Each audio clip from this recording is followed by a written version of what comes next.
자, 오늘 3월 그 첫 번째 주인데, 자, 그 처음 오신 분을 위해서 간단히 그 스케줄을 간단히 말씀드릴게요. 자, 이 부동산학 개론을 통틀어서 가장 중요한 내용이 뭐냐면 수요 공급 이론입니다. 수요 공급 이론. 자, 두 번째는요, 부동산 정책론이라는 게 있습니다. 정책론. 자, 세 번째는요, 투자론. 네 번째는요, 금융. 마지막으로요, 감정평가. 자, 요 5가지 파트가 가장 중요한 내용입니다. 그래서 요거, 그리고 여기서 이제 줄잡아 40문항 중에 30문제 가까이가 여기서 물어봅니다. 30문제 전후로 해서. 그 나머지 파트들, 무슨 뭐 개발론이라든가 관리론 뭐 이런 것들이 있는데, 그런 것들은 그냥 한 문제 정도 물어봅니다. 한 문제. 그러니까 많이는 안 물어봅니다. 자, 그래서 요거는요, 1, 2월 달에 한 내용을 뭐 똑같이 3, 4월 달에도 할 겁니다. 물론 뭐 똑같이 하는 건 아니고, 약간 계산 문제도 좀 하고, 좀 약간 어려운 내용도 하고 할 겁니다. 그리고요, 나머지 뭐 중요성이 떨어지는 것들, 이런 것들은 1, 2월 달에 한 내용이 있다면 3, 4월 달에 안 할 겁니다. 알겠죠? 그리고 1, 2월 달에 안 한 내용이 있다면 3, 4월 달에 할 겁니다. 이런 식으로 할 거고, 그렇게 해서 진행할 겁니다. 그리고 맨 앞쪽에 기초이론 해갖고, 뭐 토지 용어라든가, 아니면 뭐 이 부증성, 부동성 이런 것들이 있는데, 거기서는 한 3문제 물어봅니다. 근데 거의 다 맞춰요. 거기는 뭐 어렵지 않은 내용입니다. 좀 하면 맞히니까.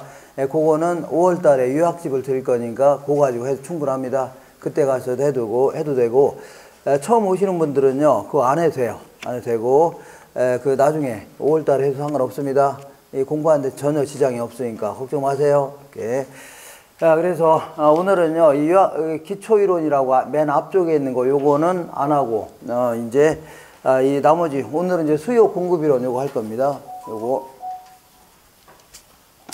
자, 우리 교재는 어디를 볼 거냐면요, 70페이지 보겠습니다. 70페이지. 자, 70페이지에 수요 공급 이론 있어 없어요? 있죠. 요거는 뭐 경제 현상을 분석하기 위한 가장 기본이 되는 도구입니다. 그래서 알프레드 마샬이라는 사람이 1890년도에 이런 식으로 만들었는데, 자, 여기다가는 가격 해갖고 영어로는 이제 플라이스 이렇게 할게요.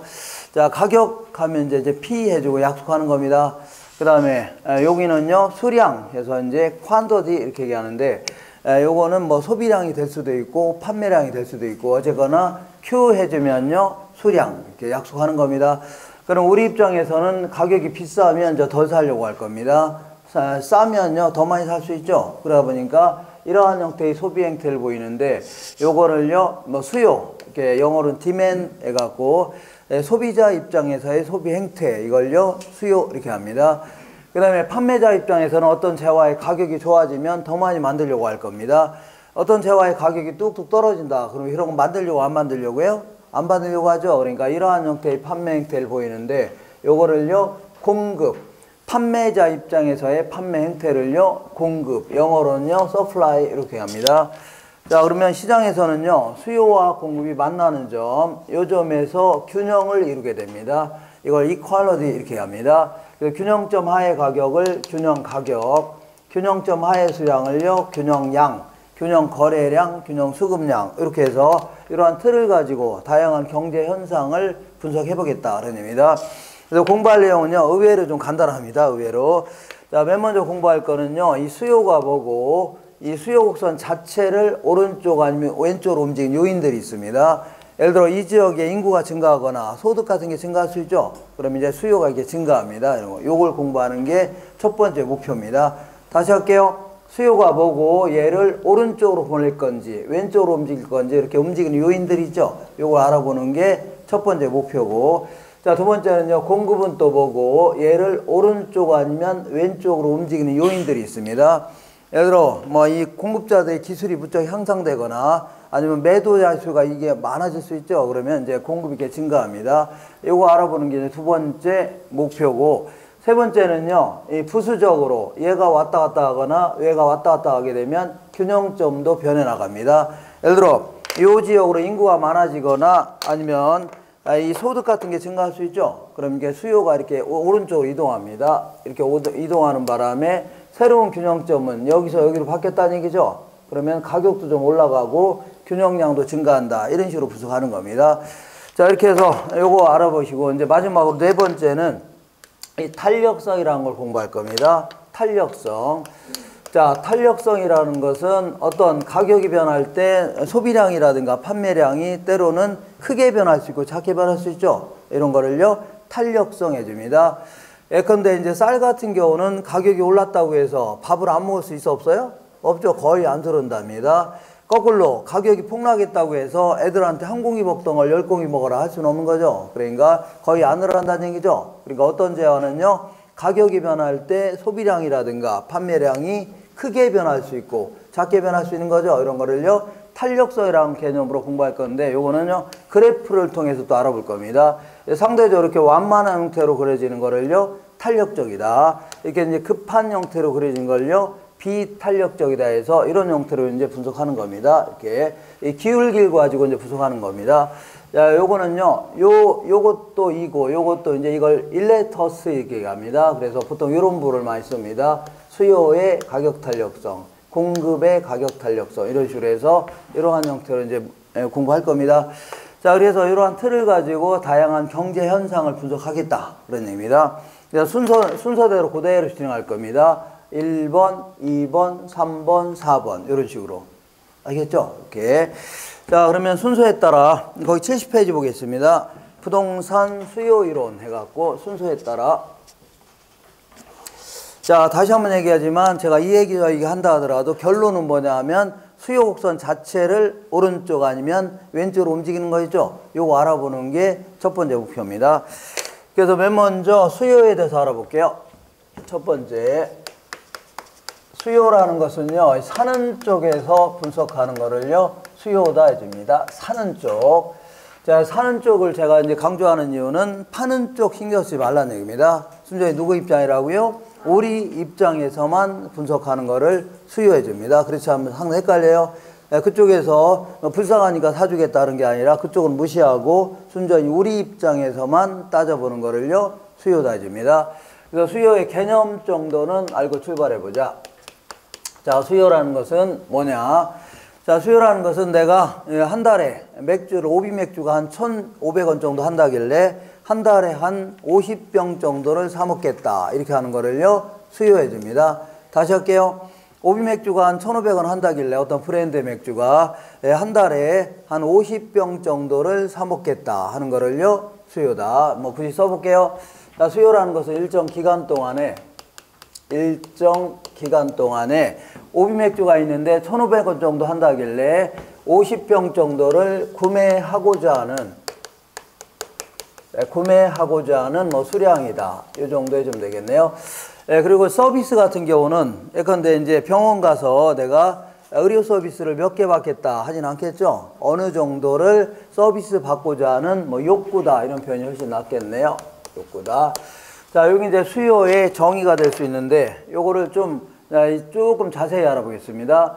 자, 먼저 요거와 관련돼서 내가 맥주를 50병 사 먹겠다. 이러한 표현은 정확해요? 정확성이 떨어져요? 정확성이 떨어집니다. 왜냐하면 하루에 50병인지, 한 달에 50병인지, 1년인지 알 수 있어 없어요? 없죠. 그러니까 좀 기간을 좀 명시할 필요가 있습니다. 한 달에 50병 사 먹겠다. 하루에 한 5병은 사 먹겠다. 이렇게 해줘야 되죠. 이런 식으로 해서 기간을 좀 명시할 필요가 있는데, 요거를요, 유량 변수다. 영어로는요, 일정 기간, 흐름, 이런 걸 나타내는 뭐 플로우 개념이다. 이렇게 얘기합니다. 자, 그러니까 기간을 좀 명시해야 분명히 된다는 얘기죠. 이렇게. 그 다음에 얘는 구매하고자 하는 수량이다 했기 때문에 이미 구입한 겁니까?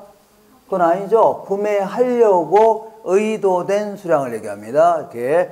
자, 그러니까 이건 누구 입장이라고요? 사는 쪽에서만 따져보는 겁니다. 사는 쪽에서 그 사람의 뭐 소득이라든가 구매 성향, 선호도 이런 걸 비췄을 때, 자, 이 정도의 가격이라면 사겠다는 얘기입니다. 이 정도 가격만큼 사겠다. 이렇게 얘기하는 의도된 수량이지 이미 구입한 게 아닙니다. 그럼 이따가 판매자 입장에서는 자기도 물건을 구입하는데 들어간 비용 같은 게 있어 없어요? 여기다 적정한 이윤을 포함해서 이 정도 가격이라면 이만큼 팔겠다는 얘기입니다. 이 정도 가격 이만큼 팔겠다 하면서 의도된 수량이지 나중에 소비자하고 판매자가 시장에서 만나서 가격과 수량이 절충돼서 최종 거래된 수량이 아닙니다. 알겠나요? 다시 할게요. 이거는 소비자하고 판매자가 만나서 시장에서 만나서 최종적으로 가격과 수량이 절충돼서 거래된 수량이 아닙니다. 이건 누구 입장이라고요? 사는 사람 입장에서. 자, 사는 사람 입장에서 그 사람의 소득이라든가 구매 성향 이런 거 비쳤을 때 몇 개를 얼마에 사려고 하는 의사를 얘기하는 겁니다. 이거 되겠죠? 그래서 이거는 몇 개를 얼마에 사려는 의사를 얘기하는 사전적 개념이다. 이렇게 얘기합니다. 그리고 이거는 반드시 구매력을 갖추고 있어야 됩니다. 자, 구매력을, 그러니까 이 돈을 갖고 있으면서 살 수 있는 힘이 있어야 되지. 돈도 하나도 없으면서 지나가는 아우디 보더니 사겠다 하면 살 수 있어 없어요?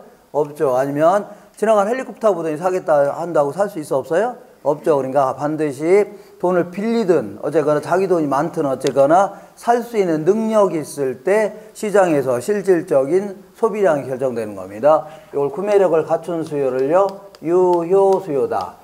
효력 있는 수요를요, 유효 수요다. 그러니까 수요라는 것은요, 일정 기간 동안에 어떤 재화가 있는데 재화의 가격 수준에서 몇 개를 얼마에 사려는 의사도 있어야 되고 살 수 있는 능력도 있을 때 시장에서 실질적으로 소비하고자 하는 양이 결정되는 겁니다. 이렇게. 자, 그러면 이 부분을 조금 자세히 알아보겠습니다. 유량 개념이다. 그러니까 우리 교재 71페이지 맨 위에 보겠습니다. 자, 맨 위에 박스 안에 보면 유량과 저량이라는 게 있어 없어요? 있죠. 요거는 한 2년에 한 번 걸로 꼭 물어보니까 뭐 정리가 좀 되셔야 됩니다. 자, 이 경제 현상을 분석하기 위한 각종 변수들. 자, 변수라는 것은 변해 나가는 숫자들. 뭐 국민 소득이라든가 인구라든가 임대료라든가 이런 것들을 전부 다 변수라 하는데, 이런 것들은 어떤 것들은요, 일정 기간을 명시해야만 분명히 드는 경제 변수가 있습니다. 요거를요, 유량 변수다. 영어로는요, 일정 기간, 흐름 이런 걸 나타내는 플로우 개념이다. 입니다. 그 다음에 어떤 경제 변수는요, 특정 시점을 딱 명시해야만 분명히 드는 변수가 있는데, 요거를요, 저량 변수다. 영어로는요, 특정 시점에서의 존재량 이런 걸 나타내는 스탁, 축정량 이런 표현을 쓰는요, 스탁이라는 표현을 씁니다. 예컨대 이 표현 자체가 정확한지 한번 볼게요. 그러니까 저수지가 딱 있는데 저수지에 흘러들어온 물의 양이 3,000톤이다. 요거는 정확해요? 정확성이 떨어져요?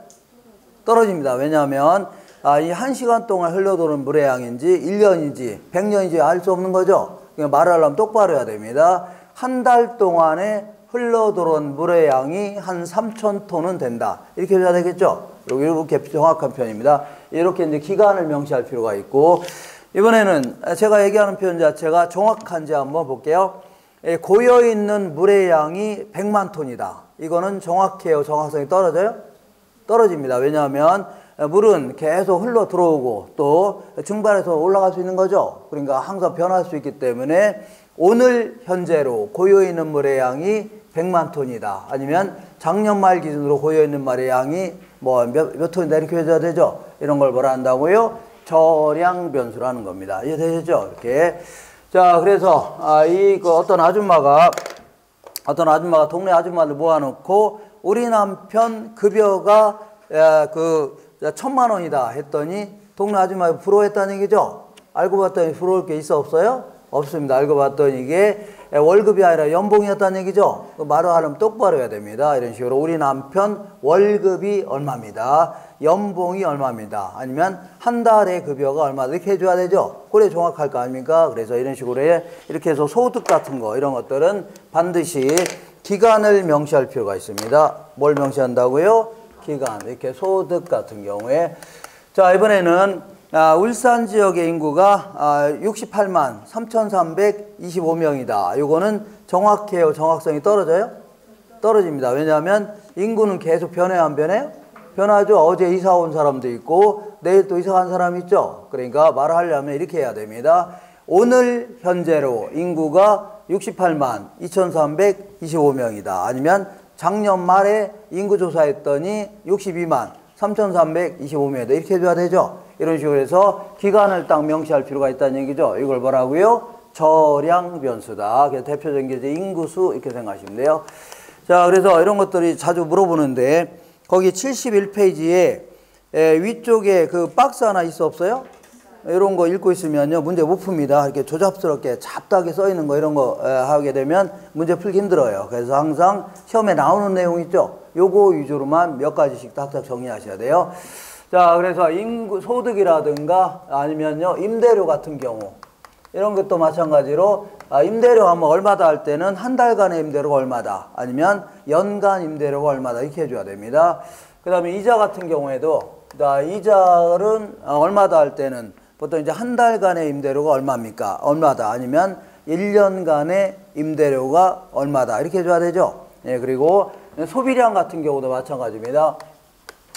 한 달 동안의 소비량 아니면 6개월 동안의 소비량 이런 식으로 해줘야 돼요. 그 다음에 이제 주택 거래량. 자, 주택 거래량이 자, 작년 1년 동안의 주택 거래량이 울산 지역에 8만 채다 이렇게 해줘야 됩니다. 그 다음에 신규 주택 공급량, 신규 주택 공급량이다. 자, 이 작년 1년 동안에 아파트, 이 지역에서 아파트 새로 지어서 공급하려고 했던 양이 이 10만 채다 이렇게 해줘야 됩니다. 이런 식으로 기간을 반드시 명시해 줘야 돼요. 그래야지 개념 자체가 분명해지는 겁니다. 그 다음에 저량 개념은요, 여기에는 대표적인 게 재고량입니다. 재고량이라는 것은 항상 특정 시점에서의 존재량을 얘기합니다. 예컨대 울산 지역에 현재 오늘 현재로 존재하는 주택량이 자 33만 채다 이렇게 해줘야 됩니다. 이런 식으로. 왜냐하면 어제 새로 신축할 수도 있고 내일 또 철거할 수도 있는 거 아닙니까? 그러니까 계속 변해나가니까 오늘 현재로 몇 채다 이렇게 하는 거를요 재고량 해줍니다. 그 다음에 자산이다 아니면요 자본 이런 게 있는데 이런 것들은 재산 상태를 나타내는 겁니다. 그래서 내 재산이 3억이다 이런 표현은 정확한 표현이 아닙니다. 왜냐면 어제 월급 타서 늘어날 수도 있고 내일 또 애들 학비로 한 500만 원 나갈 수 있는 거죠. 계속 변동될 수 있기 때문에 오늘 현재로 내 재산이 얼마다 아니면은요 저번 달말 기준으로 내 재산이 얼마다 이렇게 해줘야 됩니다. 자, 그 다음에 또 뭐가 있으려나요? 이 가격. 자, 가격. 자, 우리가 지금 공부하고 있는 부동산의 가격이 98억이다 하는 표현은 잘못된 표현입니다. 왜냐하면 가격은 계속 변해요, 안 변해요? 주변 환경도 변하고 하니까 계속 변하니까 오늘 현재 중개업소에 물어봤더니 98억 정도 한다 이렇게 해줘야 됩니다. 작년 말 기준으로 얼마다 이렇게 해줘야 됩니다. 이런 걸요 다 저량 변수다. 아니면은요 통화량. 통화량이다. 자, 통화량은요 보통 이제 민간이 갖고 있는 화폐 자 이런 거하고 소위 요구불 예금이라는 게 있습니다. 자, 요구불 예금은요 이 당좌 예금이라든가 보통 예금 이런 거를요 요구불 예금해 줍니다. 얘네들은요 저축성 예금인 뭐 정기예금 정기적금하고 다릅니다. 정기예금 정기적금 이런 것들은 이자 수입이 목적입니다. 이자 받으려고 하는 게 목적이지만 얘네들은요 보관이 목적입니다. 뭐가 목적이라고요? 보관. 그러니까 주머니에 넣고 다니면 힘들죠. 그러니까 은행에 보관되어 있는 내 현금이라 생각하시면 돼요. 그렇기 때문에 현금카드로 쭉 긁으면 바로 돈이 빠져 안 빠져요? 이런 걸 뭐라고요? 요구불 예금이라는 겁니다. 이거는 그냥 보관이 목적이기 때문에 이자도 거의 안 붙습니다. 이거는 그냥 내 주머니에 없을 뿐이지 은행에 보관되어 있는 내 현금이라 생각하시면 돼요. 알겠죠? 들고 다니기 불편하니까 그냥 은행에 잠깐 보관되어 있다 그런 얘기입니다. 언제든지 인출이 가능하다는 얘기죠. 이런 것들을 보통 요구불 예금해 주는데 요 정도 두 개 합쳐서 이걸 통화량 해줍니다. 근데 요거를 뭐 측정하기가 쉽지 않은데 우리가 측정은 불가능하고 중앙은행인 한국은행에서 보통 이제 측정합니다. 이렇게. 자, 이런 것들도 통화량은 계속 변해야 안 변해요? 변할 수 있죠. 그러니까 특정 시점을 명시해 줘야 됩니다. 하나 정도 더 한다면 부채 같은 거 볼게요. 자, 부채. 자, 내 빚이 6억이다. 이런 거는 정확해요? 정확성이 떨어져요? 떨어집니다. 왜냐하면 어제 은행에서 빌릴 수도 있고 내일 또 일부 갚을 수 있는 거 아닙니까? 그러니까 오늘 현재로 내 빚이 얼마다 이렇게 해줘야 됩니다. 지금 현재. 이런 식으로 특정 시점을 딱 명시해야만 분명해지는 거를 뭐라고요? 저량 변수. 자, 매우 자주 물어보니까 이 둘 중에 하나를 암기해야 되는데 자, 아무래도 얘보다는 얘가 이제 몇 개 안 됩니다. 이 정도가 이제 거의 대부분이에요. 그러니까 요걸 좀 암기할 필요가 있습니다. 요거는요, 이렇게 예전에 했는데, 제자가 무슨 부인이라고요? 통부인. 이렇게. 제자가 뭐라고요? 통부인. 이렇게 얘기하시면 돼요. 제자가 통부인. 여기 써볼게요. 제자가 통부인이다. 자, 통이 크다는 얘기죠. 통이 커서 이런 이렇게 활기차고 통이 크다는 얘기입니다. 이렇게. 그래서 나중에 제가 유학집을 딱 드릴 건데 5월달부터는 유학집 가지고 처음부터 끝에 다 할 겁니다. 5월달, 6월달. 그래서 여기다가 제가 이런 식으로 딱 말풍선 해갖고 딱 드릴 겁니다. 이거 어때요? 이렇게 다 드릴 거니까 이렇게 암기하시면 돼요. 제자가 어떻다고요? 통부인. 이렇게 해서 이건 재고량, 자산, 자본, 가격, 이거는 통화량, 이거는요 부채, 인구수 이 정도만 기억하셔도 문제 풀이하는 데는 지장이 없습니다.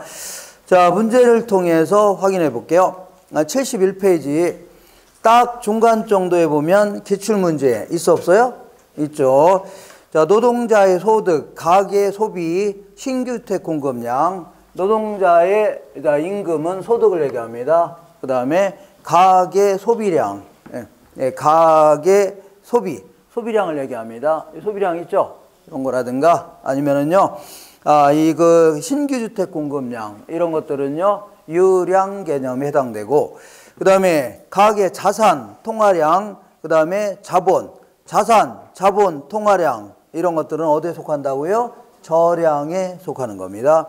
그 밑으로 쭉 내려가면 아래에서 10번째 줄에 또 기출문제 또 하나가 있는데 찾으셨나요?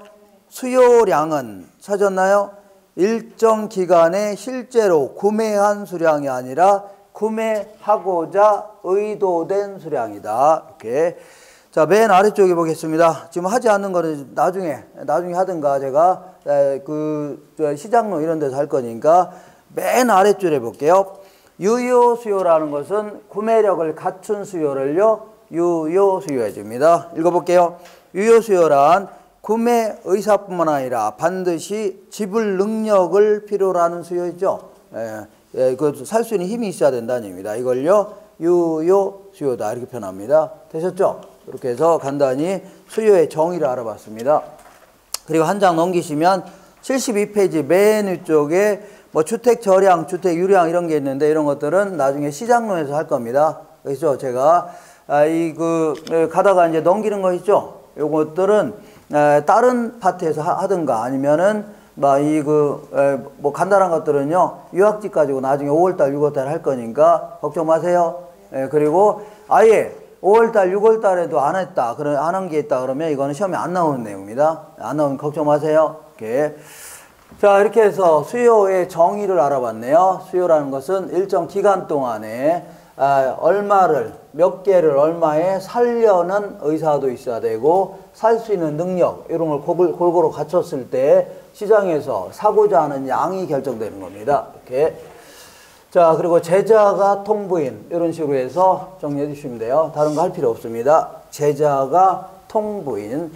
자, 이번에는 어디 보냐면 72페이지 딱 중간에 보니까 수요 함수와 수요의 법칙 이런 거 있고, 그 다음에 아래쪽에 수요 곡선 이런 거 한꺼번에 좀 정리해 보겠습니다.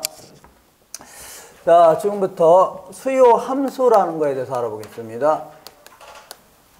자, 수학적으로 표현했는데 어려운 건 아니고 그냥 표현을 이렇게 했을 뿐입니다. 자, 수요 함수라는 것은요 어떤 재화의 소비량에 영향을 줄 수 있는 것들을 쭉 한번 나열했다 생각하시면 돼요. 자, 항상 하듯이 어떤 지역이 신도시가 딱 들어선다고 하길래 갑이라는 사람이 1억을 딱 가지고, 자, 신도시가 딱 들어서는데 여기 대림 아파트, 대림 이 편한 세상 이거 마음에 딱 드는 거 아닙니까? 딱 그래서 요걸 좀 구입하려고 합니다. 대림 이 편한 세상 XJ 해줄게요. XJ 요거를요 구입하려고 하는데, 자, 지금부터 대림 아파트를 구입하려고 하는데 구입량에 영향을 줄 수 있는 것들이 있죠. 요걸 쭉 한번 나열해 보겠습니다. 어렵게 생각하지 마시고 본인이 여기다 이제 대림 아파트 구입하고 싶은데 신도시가 들어선 지역에 어느 정도로 구입할 수 있냐, 구입량에 영향을 줄 수 있는 것들을 한번 쭉 나열해 보겠습니다. 자, 먼저 Q라는 게 뭐냐면 수량입니다. 뭐라고요? 수량. 여기서는 소비량. 정확히 얘기하면 소비하고자 의도된 양인데, 그렇게 하기에는 말이 길어 짧아요? 길으니까 그냥 줄여서 그냥 소비량. XJ는 뭐예요? 대림아파트. 대림아파트의 소비량에 영향을 줄 수 있는 것들을 쭉 한번 나열해 보겠습니다. 갑 입장에서. 우리 갑은 우리 주변에 볼 수 있는 평범한 사람인데, 자, 먼저 P가 아까 뭐라고요? 가격, XJ 가격. 대림아파트 가격이 비싸면 평수 줄여야 되죠? 싸면 많이 구입할 수 있네요. 영향을 미쳐 안 미쳐요? 매우 크게 영향을 미치는 겁니다. 알겠죠? 다시 할게요. 이 사람이 1억 가지고 대림아파트 사기 힘들 겁니다. 그래서 뭐 대출 좀 끼고 이제 구입하려고 하는데, 구입량에 영향을 주는 요인 중에 아파트가 비싸면 평수 줄여야 되죠? 싸면요 많이 구입할 수 있네요. 영향을 미쳐 안 미쳐요? 무지하게 크게 영향을 미치는 겁니다. 그 다음에 소득 같은 거 해볼게요. 소득. 이 사람이 원래 대리였는데 20평짜리 정도 구입하려고 했습니다. 근데 이번 달에 이 사람이 대리에서 과장으로 승진했습니다. 그랬더니 회사에서 100만 원씩 더 준대요. 그러면 돈을 많이 버니까 앞으로 자, 그 돈을 많이 빌린다 하더라도 갚을 능력이 돼야 한대요? 되죠. 그러니까 이번 기회에 더 큰 평수 구입하겠다 나올 수도 있겠네요. 그 다음에 이 가격은 가격인데 주변에 있는 다른 재화의 가격. 원래 대림아파트 구입하러 이제 구경하러 갔다가 자, 이 돌아오는 길에 바로 옆에 보니까 삼성아파트도 딱 있는 거 아닙니까? 삼성아파트. 자, 그래서 뭐 같은 지역에 있고, 그 다음에 이걸 YG 해줄게요.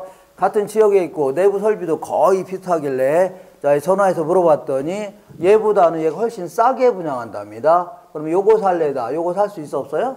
있죠. 이것도 영향을 미칠 수 있는 겁니다. 이런 거 외에도 금리 같은 거. 요즘에 금리가 좀 높아야 낮아요? 높기 때문에 돈 벌어서 은행한테 다 줬다가는 생활비도 못 쓰는 거죠. 그러니까 이것도 평수 줄이든가 이렇게 해야 되겠네요. 요것도 영향을 미쳐 안 미쳐요? 미치고. 자, 세금 같은 거 볼게요. 자, 이 대림아파트를 구입하는 사람들한테는 취득세를 안 받겠답니다. 그러면 세부담이 없으니까 더 큰 평수 구입할 수도 있어 없어요? 있죠. 그래. 자, 이런 거에도 뭐 선호도. 자, 원래 대림이 이미지가 별로 안 좋았는데 코로나 때 코로나 퇴치를 위해서 여러 가지 뭐 기업이 여러 가지 역할을 많이 했다는 얘기죠. 그 이미지가 좋아지니까 요거 사겠다는 사람이 생겨 안 생겨요? 살 수도 있고 더 큰 평수 구입할 수도 있겠네요. 그 다음에 뭐 광고 같은 거 볼게요. 저녁 때 드라마 보고서 이제 끝나서 이제 채널 돌리다 보니까 우리 동네 근처에 신도시가 들어선 지역에 대림아파트 광고를 하고 있는데 아주 막 욕실 같은 것도 아주 멋지게 해놨다는 얘기죠. 그리고 부엌 같은 경우에도 아주 최첨단으로 하고 막 이렇게 갑자기 마음에 들어 안 들어요? 다른 거 살려도 이거 살 수도 있겠네요. 이렇게 광고 이런 것도 영향을 미치고 앞으로 소비자 입장에서 예상 앞으로 이 지역이 대림아파트 가격이 올라갈 걸로 예상된다. 그러면 이 지금 사는 게 나아요? 올라간 다음에 사는 게 나아요? 지금 당장 살려고 할 겁니다. 그죠? 그러니까 자, 그래서 올라갈 걸로 예상되니까 올라간 거예요? 안 올라간 거예요? 올라간 건 아니죠. 그러니까 어쨌거나 올라갈 걸로 예상한다는 얘기니까 안 올라갈 수도 있지만 어쨌거나 심리적인 요인 아닙니까? 이렇게. 자, 이렇게 해서 이런 것들에 의해서 대림아파트 소비량에 영향을 미쳐 안 미쳐요? 미칠 수 있다는 얘기죠. 결국은 이런 거에 의해서 비례 혹은 반비례 관계가 있다. 비싸면 덜 사고 싸면 많이 사죠. 이런 걸요 반비례. 소득이 증가하면 소비가 증가하죠. 이런 걸 비례한다 집니다. 그래서 이런 거에 의해서 비례 혹은 반비례 관계가 있다. 자, 더 유식한 편으로 이런 것들에 의한 함수 관계가 있다. 이렇게 합니다. 자, 어려우면 그냥 이런 것들에 영향을 미친다는 얘기죠. 이렇게 한 다음에 지금부터 수요 곡선이라는 걸 도출해 보겠습니다. 자, 수요 곡선이라는 것은요. 어떤 재화의 소비량에 영향을 미치는 여러 가지 요인들을요, 두 개 형태로 쪼개 보겠습니다. 예와 나머지 요인. 자, 예를 보러 가냐면, 요번에 구입하려고 하는 재화의 가격 요인. 이렇게. 나머지를요, 구입하려고 하는 재화, 대림아파트 가격 이외의 요인. 딱 구분한 다음에, 자, 지금부터 이 다른 요인들은 다 고정돼 있다고 가정합니다. 옛날하고 지금이나 소득 같은 게 다 똑같다고 가정하고, 얘와 얘 간의 관계만 그래프로 그려보겠다 그런 얘기입니다. 얘와 얘 간의 관계만 뭘 그리겠다고요? 그래프로 그리겠다. 그래서 이 알프레드 마샬이 뭐 이렇게 그린 겁니다. 처음부터 이런 식으로 이렇게 해볼게요. 이쪽에다가는 가격, 플라이스 해줍니다. 이쪽에다가는요 소량 이렇게 한 다음에 요거는 이제 소비량을 얘기하는 겁니다. 갑이라는 사람은요 우리 주변에서 볼 수 있는 아주 평범한 보통 사람 중에 한 명입니다. 그러니까 아주 소득이 많지도 않고 적지도 않고 보통 사람, 보통 소득, 키도 아주 크지도 않고 작지도 않고 중간 정도, 싸가지도요 아주 좋지도 않고 나쁘지도 않고 중간 정도, 이런 그러니까 아주 평범한 사람이라는 얘기입니다. 어떤 사람은 가격이 비싸면 막 더 살려고 하죠. 이런 사람이 아닙니다. 그죠? 그런 사람이 아니라 그냥 일반적인 평범한 보통 사람 중에 한 명인데, 자, 이 사람이 여기다 아파트가 마음에 들어서 요거 마음에 들어서 구입하려고 하는데, 이 아파트 가격이 1,500만 원이라면, 평당 1,500만 원이라면 30평짜리를 구입하려고 했었습니다. 근데 다른 연유로 가격이 막 하락할 수도 있어 없어요? 있다. 예를 들어서 여기 원래 건설업자가 다 10개가 참여하려고 했는데 신도시에 나중에 보니까 한 30개가 참여하죠. 그러면 아파트가 많이 지어져요? 적게 지어져요? 많이 지어지면 가격이 올라갈 것 같아요? 떨어질 것 같아요? 떨어질 수 있는 겁니다. 이런 식으로 해서 다른 연유로 가격이 만약에 1,200만 원 정도로 하락한다면 신났어요? 안 신났어요? 신났죠? 그래서 50평짜리를 구입할 수가 있다. 이렇게. 자, 그러면 이 두 점을 이렇게 매끄럽게 연결한 거, 이렇게 해서 매끄럽게 이렇게 연결한 거를 디맨 해갖고 이제 수요해 줍니다. 요거 뭐 그야말로 감각적으로 한 겁니다. 감각적으로 우리는 비싸면 더 살려고 하죠. 싸지면 더 많이 살려고 하겠네요. 이걸요 그래프로 그린 겁니다. 원래 이제 경제학을 공부하신 분들은요 이 무차별 곡선 이론이라든가 현시 선호 이론 이런 거 가지고 논리적으로 도출하는데 우리는 그런 것까지 시험에 안 물어봅니다. 안 물어봐요. 그러니까 그냥 우리는 비싸면 덜 사고 싸면요 많이 살려고 하죠. 이걸 그래프로 그린 겁니다. 그리고 원래는요 자, 이 그래프가 어떤 식으로 그려지냐면 이렇게 어떤 수량이 증가하면 증가할수록 이렇게 이 커브의 형태로 그려집니다. 무슨 형태라고요? 커브의 형태로 그려지는데 왜 그러냐면 어떤 재화의 소비량이 늘어나면 늘어날수록 추가적인 만족감은 점점 줄어서 그래요. 그래서 추가적인 한 단위 증가했을 때의 만족감이 있죠. 이걸요 한계 효용, 이렇게 유익한 표현을 하는데 추가적인 만족감은 점점점 떨어지는 바람에 이런 형태로 그려지는 겁니다. 이거 시험에 안 물어봐요. 예를 들어 아주 한여름에 날씨 더울 때 콜라를 한 잔 마시면 만족감이 커요 작아요? 무지하게 클 겁니다. 근데 만약에 두 번째 잔을 마셔봐요. 그러면 아무래도 첫 번째 잔보다는 만족감도 떨어지겠죠. 만약에 세 번째 잔을 마셔봐요. 그러면 두 번째 잔보다는 만족감이 떨어질 겁니다. 만약에 10번째 잔을 마신다. 그럴 경우는 이 전날 먹었던 순대가 튀어나옵니다. 요거를 전문 용어로 오버히트 했다 해줍니다. 뭐라 했다고요? 이런 식으로 해서 이렇게 소비량이 증가하면 증가할수록 처음에는 만족감이 크다가 점점 만족감은 점점 줄어듭니다. 이렇게 알겠죠? 그래서 이걸요 한계 효용이 체감한다 해주는데 그런 거 시험에 안 물어보니까 걱정 마세요. 알겠죠? 원래는 커브의 형태로 그려지는데 그렇게 안 그려도 상관없습니다. 이게 이래도 상관없어요. 자, 그러면 이 드디어 이제 수요의 법칙이라는 게 탄생이 됐네요. 자, 수요 법칙은요. 수요의 법칙이라는 겁니다. 가격과 수요량은 비례해요, 반비례해요? 반비례한다. 반대로 움직인다는 얘기입니다. 이걸요. 반비례한다 하는 거를요. 수요의 법칙이다. 가격이 하락하면 수요량은 증가하죠. 거꾸로 가격이 올라가면요. 수요량은 감소한다 하는 거를요. 수요의 법칙이다. 수요의 법칙에 따라 이 그림을 그린 겁니다. 되셨죠? 이렇게. 자, 그러면 어디를 잠깐 볼 거냐면 73페이지 맨 위에서 네 번째 줄에 수요 법칙의 성립 이유 이거 알아보겠습니다. 자, 어떤 사람이 나한테 왜 사람들은 가격이 하락하면 소비량을 늘리려고 합니까? 그러면 저는 뭐라고 대답해요? 야 임마 싸니까 많이 살려고 하는 거 아니냐 이렇게 해서 간단히 대답할 수 있지만 50년이 넘게 경제학을 강의하신 그 노 교수한테 어떤 학생이 교수님 왜 사람들은 가격이 하락하면 소비량을 늘리려고 합니까? 그랬더니 막 신경질 내면서 야 이놈아 싸니까 더 많이 산다 사니까 아니냐 이렇게 하면 좀 없어 보여 안 없어 보여? 좀 없어 보이죠? 그냥 논리적으로 한번 설명할 필요가 있다는 얘기입니다. 알겠죠? 그래서 자 요거 약간 좀 까탈스러우니까 뭐 이해 안 되시면 나중에 이해도 상관없습니다. 자 갑이라는 사람이 총각입니다. 총각. 그래서 한 달에 200만 원 정도 벌고 있는 총각인데 원룸에 살고 있습니다. 오늘 지금 뭐 하는 거냐면 왜 가격이 하락하면 소비량을 늘리려고 하냐 거꾸로 가격이 올라가면 소비량을 줄이려고 하냐 이게 하는 겁니다. 네, 갑이라는 사람이 200만 원 벌고 있는 총각인데 이 사람은요 한 달에 꼭 삼겹살 10근은 꼭 사 먹습니다. 그래서 사서 이제 사 먹어요. 그리고 남는 돈으로 이제 다른 재화도 구입합니다. 타 재화도 구입해요.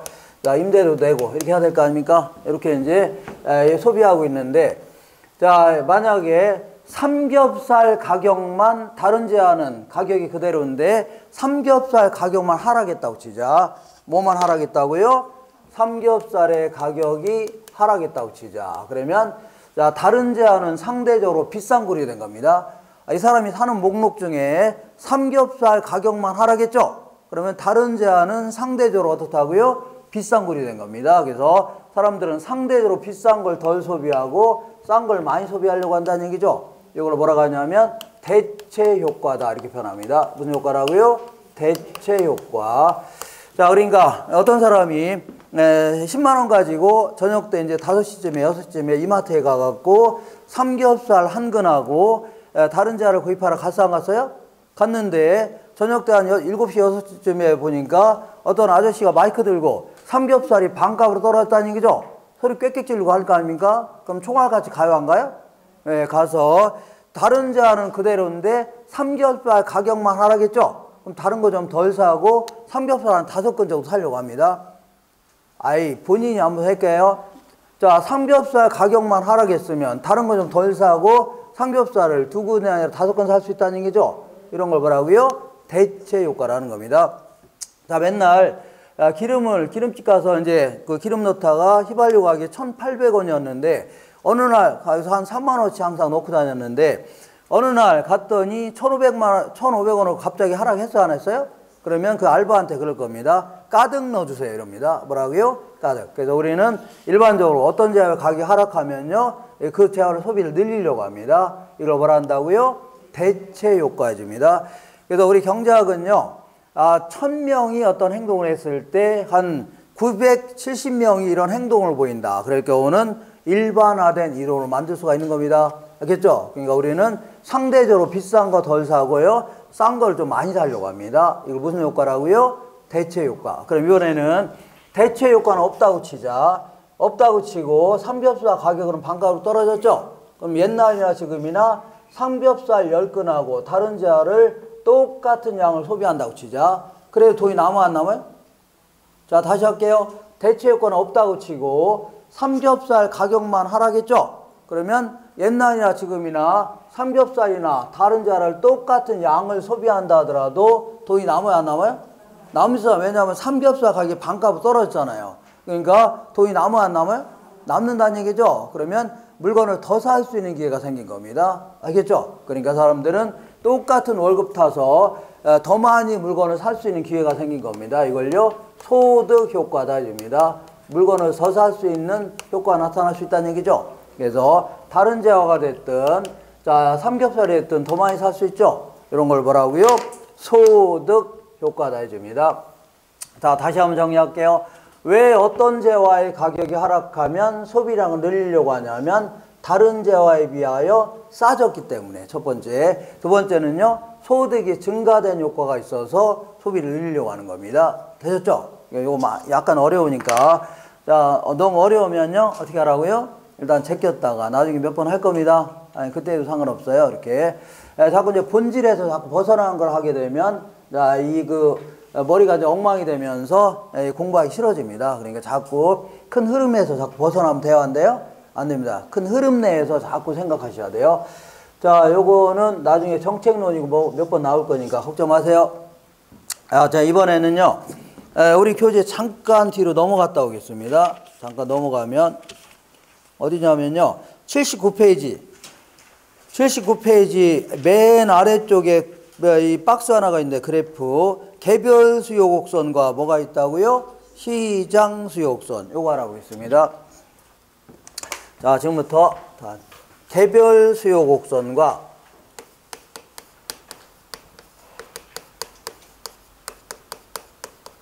그 다음에요, 시장 수요 곡선 알아보겠습니다. 시장 전체의 수요 곡선이다.